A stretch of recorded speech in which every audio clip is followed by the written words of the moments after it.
Музей Мадам Тюссо в Бангкоке – это не просто выставка восковых фигур, это целый мир развлечений и возможностей для ярких впечатлений. Вот детальное описание этого уникального места. Музей расположен в самом сердце Бангкока, на 6-м этаже торгового центра Шрам Дискавери. Это делает его легкодоступным для туристов, так как торговый центр находится в зоне, хорошо обслуживаемой общественным транспортом. Ближайшая станция надземного метро BTS Шрам. Это одна из центральных станций, что делает дорогу до музея удобной из любой точки города. Особенность музея Мадам Тюссо в Бангкоке – это его интерактивность. Посетителям разрешается не только фотографироваться с фигурами, но и прикасаться к ним, обнимать и даже взаимодействовать в специально созданных сценах. Музей разделен на несколько тематических зон, каждая из которых предлагает уникальный опыт. Здесь вы встретитесь с голливудскими звездами, героями популярных фильмов и сможете сделать фотографии в декорациях известных кинолент.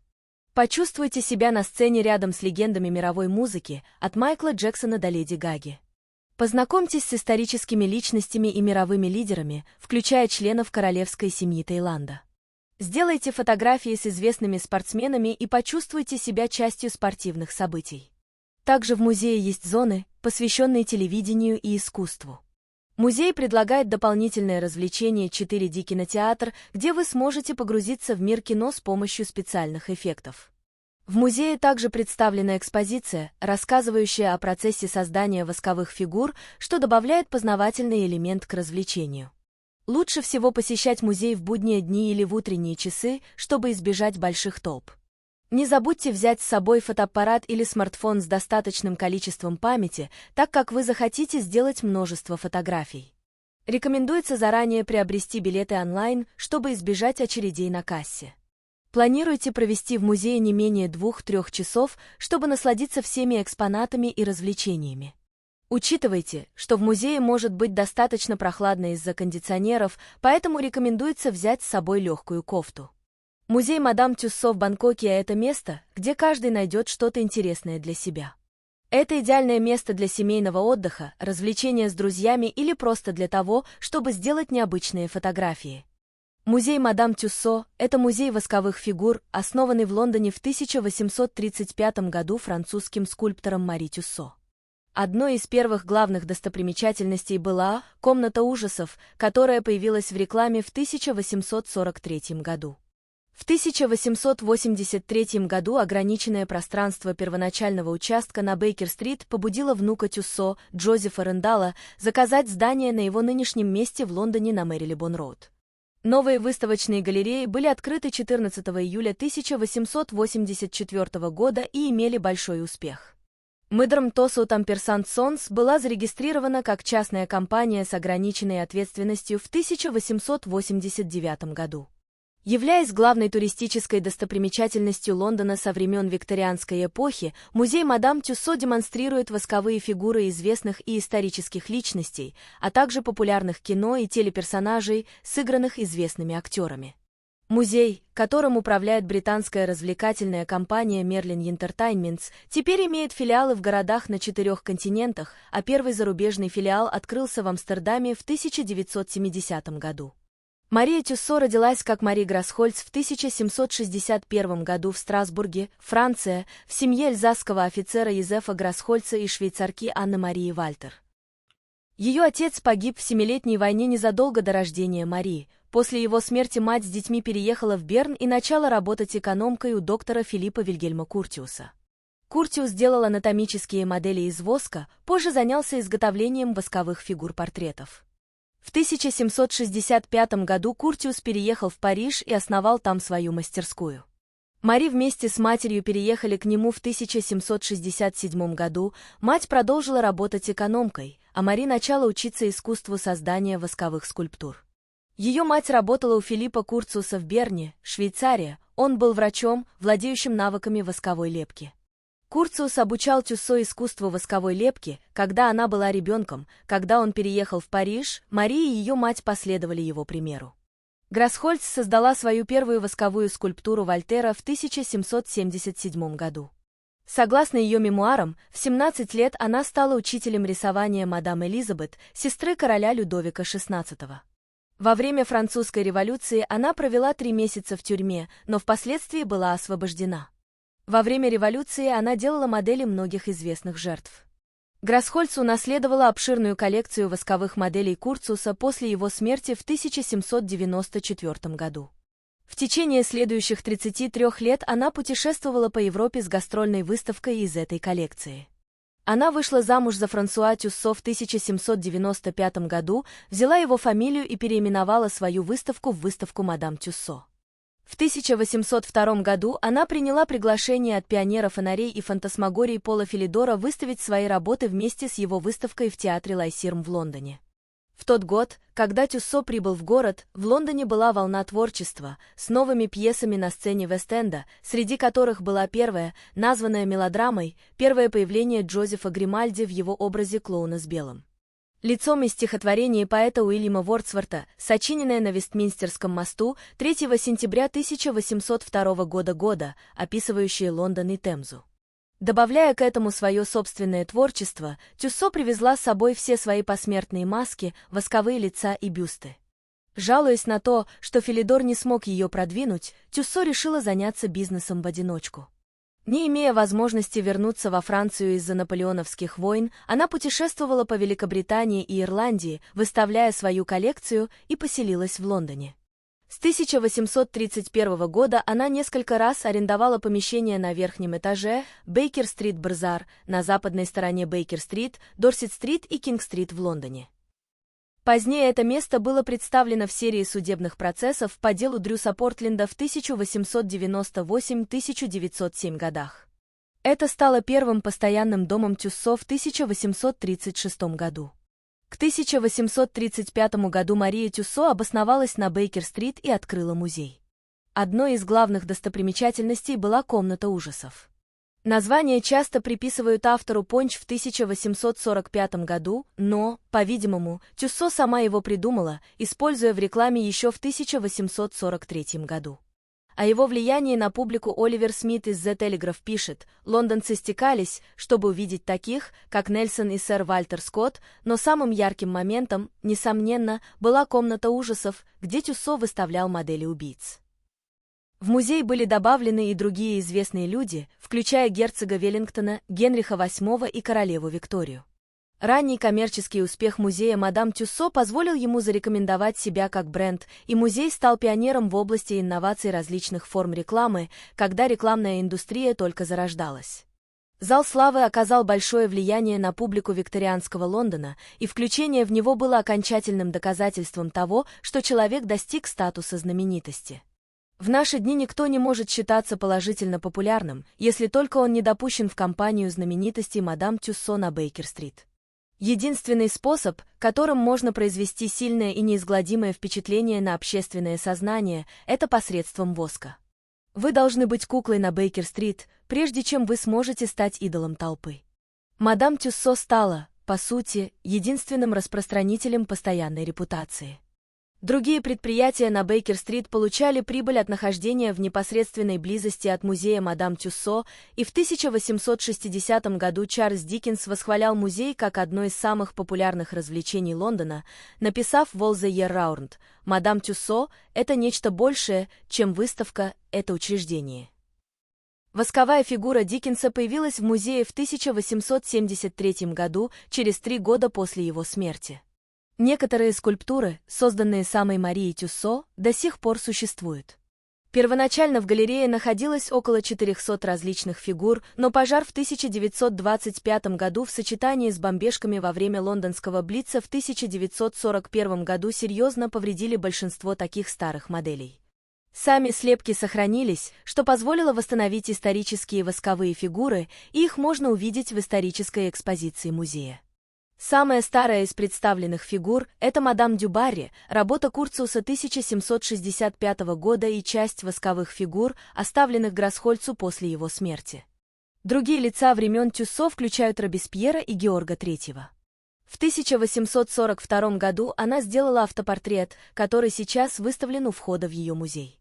Она умерла во сне в Лондоне 16 апреля 1850 года. К 1883 году ограниченное пространство и растущая стоимость участка на Бейкер-стрит побудили ее внука Джозефа Рэндалла заказать строительство здания на нынешнем месте музея на Мэрилибон-роуд. Новые выставочные галереи открылись 14 июля 1884 года и имели большой успех. Но Рэндалл выкупил половину доли своей кузины Луизы в бизнесе в 1881 году, и это плюс расходы на строительство привели к тому, что у него было слишком мало капитала. В 1888 году он основал компанию с ограниченной ответственностью, чтобы привлечь свежий капитал, но ее пришлось распустить из-за разногласий между семейными акционерами. В феврале 1889 года музей Тюссо был продан группе бизнесменов во главе с Эдвином Джазаи Пайзером. Правнук Тюссо, Джон Теодор Тюссо, продолжил исполнять обязанности управляющего музеем и главного художника. Первая восковая скульптура молодого Уинстона Черчилля была сделана в 1908 году, с тех пор их было сделано 10. В 1926 году музей Мадам Тюссо стал компанией с ограниченной ответственностью. В 1949 году компания выпустила первую ипотечную облигацию с сэром Артуром Маршаллом среди подписантов. В 1960-х годах музей Тюссо стремился выйти за пределы Великобритании и в 1970 году открыл свою первую международную выставку в Амстердаме. В 1978 году музей Мадам Тюссо был приобретен S. Pearson & Son, теперь Pearson plc. Компания стремилась расшириться за пределы своих собственных достопримечательностей до приобретения группы. Зоопарк Чессингтона, теперь Chessington World of Adventures, на юго-западе Лондона уже принадлежал Pearson, и после выкупа он стал достопримечательностью Тюссо. В 1989 году компания открыла Мыдром Туссаутс Рок Серкерс выставку, проходившую в лондонском павильоне и посвященную истории рок и поп-музыки с ее главными деятелями, воссозданными в воске. В 1997 году музей в Лондоне привлек 2,79 миллиона посетителей, больше, чем Тауэр. В 1999 году компания открыла свой первый американский филиал в Лас-Вегасе. Его успех побудил компанию искать другое выставочное место в США, и в следующем году открылся филиал в Нью-Йорке. В 1999 году, после 20 лет работы в составе Pearson, Charterhouse Development Capital приобрела группу. Новая компания приобрела новое руководство и стремилась увеличить прибыль, продолжая рост компании. В 2000 году был запущен London Eye, в котором Tossouts имела 33% акций, и под управлением Tossouts объект вскоре стал одним из самых популярных достопримечательностей Великобритании. В 2005 году музей Мадам Тюссо был продан компании в Дубае Dubai International Capital за 800 миллионов фунтов стерлингов, $1,5 миллиарда США. В мае 2007 года Blackstone Group приобрела Tossouts Group у тогдашнего владельца Dubai International Capital за $1,9 миллиарда США. Компания была объединена с Merlin Entertainments компанией Blackstone, и управление музеем Мадам Тюссо перешло к Merlin. После приобретения Tossouts компания Dubai International Capital приобрела 20% Merlin Entertainment. 17 июля 2007 года в рамках финансирования сделки с музеем Тюссо компания Merlin продала право собственности на музей Мадам Тюссо частному инвестору Нику Лесло и его инвестиционной фирме Пресс-Бери по соглашению о продаже и обратной аренде. Хотя объекты аттракционов принадлежат Пресс-Бери, Merlin управляет ими на основе возобновляемой 35-летней аренды. Музей восковых фигур Мадам Тюссо стал главной туристической достопримечательностью Лондона с момента своего открытия в 1830-х годах, в эпоху, которая считается началом туристической индустрии города. В 2006 году к его западному крылу присоединили лондонский планетарий. Большой анимированный темный аттракцион «Дух Лондона» открылся в 1993 году. Сегодняшние восковые фигуры в Тюссо включают исторических и королевских деятелей, кинозвезд, звезд спорта и известных убийц. С 2007 года он известен как музей Мадам Тюссо. В 2009 году 14-сантиметровая восковая фигура Тинкер Белл, феи из Питера Пэна, Барри, стала самой маленькой фигурой музея за все время, когда она была представлена в Лондоне. В июле 2008 года берлинский филиал музея Мадам Тюссо оказался в центре скандала, когда 41-летний немец проскочил мимо двух охранников и обезглавил восковую фигуру, изображавшую Адольфа Гитлера. Считалось, что это был акт протеста против показа безжалостного диктатора рядом с героями спорта, кинозвездами и другими историческими личностями. С тех пор статуя была отремонтирована, а преступник признался, что напал на статую, чтобы выиграть пари. Оригинальная модель Гитлера была представлена в Лондонском музее Мадам Тюссо в апреле 1933 года. Она часто подвергалась вандализму, и замену 1936 года пришлось тщательно охранять. В январе 2016 года статуя Гитлера была удалена из раздела «Комната ужасов» в Лондонском музее в ответ на открытое письмо, отправленное штатным автором The Jewish Journal of Greater Los Angeles, за которым последовала значительная поддержка ее удаления из социальных сетей. Первый музей Мадам Тюссо в Индии открылся в Нью-Дели 1 декабря 2017 года. Его оператор Merlin Entertainments запланировал инвестиции в размере 50 миллионов фунтов стерлингов в течение следующих 10 лет. В нем представлено более 50 восковых фигур, включая политических и развлекательных деятелей, таких как Ариана Гранде, Амитабх Баччан, Салман Хан, Катрина Каиф, Сачин Тендулкар, Том Круз, Леонардо Ди Каприо, Скарлетт Йоханссон, Анджелина Джоли, Ашаб Хосли, Капил Дев и Мэри Ком. 30 декабря 2020 года холдинговая компания музея Мадам Тюссо в Дели подтвердила временное закрытие музея. Он вновь открылся в 2022 году. Знаменитости часто позировали, как их восковые фигуры, в качестве розыгрышей и рекламных трюков. 3 ноября 2009 года филиал музея в Нью-Йорке был показан в сегменте Today на канале NBC, в котором синоптик Эл Рокер позировал вместо своей реалистичной восковой фигуры в течение 2 часов и поразил ничего не подозревающих посетителей, которые поначалу думали, что видят восковую копию Рокера. Игроки НБА Кармело Энтони и Джереми Лин разыграли фанатов во время открытия своих статуй в музеях Нью-Йорка и Сан-Франциско соответственно. В 2015 году Арнольд Шварценеггер позировал, как статуя Терминатора в музее Голливуда, чтобы прорекламировать благотворительное мероприятие. Ант и Дек разыграли Олли Мурса, обманом заставив его использовать машину, которая сканирует каждую часть лица и тела Олли, чтобы создать самую точную восковую фигуру из когда-либо существовавших в рамках их ежегодного сегмента Undercover на их шоу Saturday Night Tikroy. Мадам Тюссо находится в центре внимания песни Стива Тейлора «Мелти Даурн» от Мидрам Тосуутс, в которой описывается, как кто-то включает термостат и заставляет восковые фигуры таять. Тейлор написал песню как новую метафору, чтобы задать тот же вопрос, что и Иисус: какая польза человеку, если он приобретет весь мир, но потеряет свою душу? The Beatles поместили свои восковые фигуры вместе с картонными фигурами различных известных людей на обложке альбома Sgt. Pepper's Lonely Hearts Club Band. Несколько скульптур из лондонского филиала, включая Джорджа Буша-младшего и Тони Блэра, появляются в музыкальном клипе 2004 года «Поп» Ур, певца и автора песен Даррена Хейза.